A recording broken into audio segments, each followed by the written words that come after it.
Hey, hey, Mystic Illuminations, Christy Aphrodite, and I've just been having a beautiful day, clipping all of my hair, giving them all a haircut, and, yeah, making medicine, so I thought Thor wants to talk, apparently.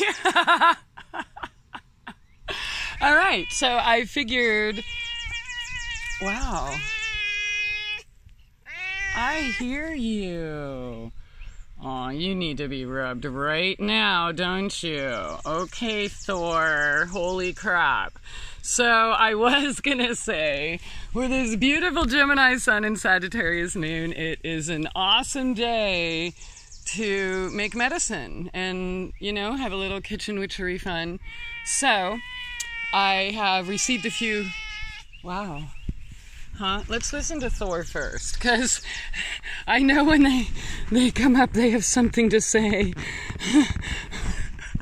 Okay, maybe I'll just survive them and keep them quiet. Anyways, so Gemini, Sag, magicians, yeah, what a better day to make magical medicine. One of the things I refer to as kitchen witchery. So, yeah, you know, making room for new, clipping the old, and I have had a few other oils, tinctures, and such that were brewing the last several weeks to 2 months. So it's time to go bottle those up and such, press them. But I'm just going to show you a little bit because I've received a bunch of text messages. This white clover is still producing. People asking how to do this or that or whatever. So I'm just going to show you what I'm doing. So first of all, this peppermint is going into an extract, which I have already obviously picked and washed and dried. And I don't always wash all my herbs, you know, because if it's like after a rain and I'm only picking something like this or whatever, you can, you know, a good shake is fine. Plus, if you're soaking it in like alcohol or hydrating it or whatever, if there's anything there, it's gonna die anyways. So, and this is my next batch of oil I'm working on. Just picked, oh my God, I wish you could smell this. Oregano, rosemary, thyme, and lemon thyme. So that'll be another oil extract. And let's see, so what do we got? It's, when I'm working, there's stuff everywhere, but that's because it's a long process. Like this has been dripping for hours, literally. So I harvested that like April 1st. Dandelions and red buds and yeehaw. And so what I do is I soak them through cheesecloth, then I press them, and that's just straining whatever's out of there. And then I press them, and then I put them in a, what's that called? Coffee filter. Yeah, it's hot out there. I'm tired. And then I just cover them up because, I don't know, cats, bugs, whatever, who knows. So, let's see. Now, when you're working with, like, herbs for tinctures and such, let's see what we got going on in here. It's a super simple process. It does not take a rocket scientist to do any of this, right? So this is the plant matter covered in alcohol, pretty much. And the end results, you know, pick up the color or, you know, of whatever their plant matter was. Here's another one. These won't be ready till July. But, so when you're doing tinctures, for the most part, you don't usually have to dry them. In fact, it's better to not, but, you know, we'll get into that in more advanced stuff. So I'm just dealing with regular herbs right now. Plus, if you're using a high grain alcohol and it's only getting out, say, look at that, say it's only getting out the alcohol soluble properties, the water will help get the water soluble properties, right?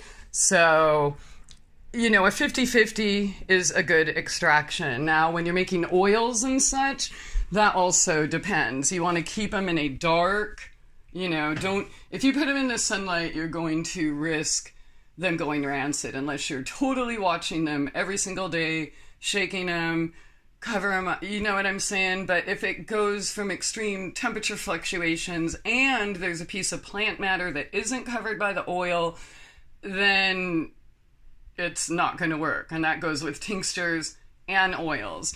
And I'll just go with a couple ways to do the oils. So you can do it the same as a tincture and let it, you know, sit there for 8 weeks, right? And then you end up with, you know, a nice jar of medicine.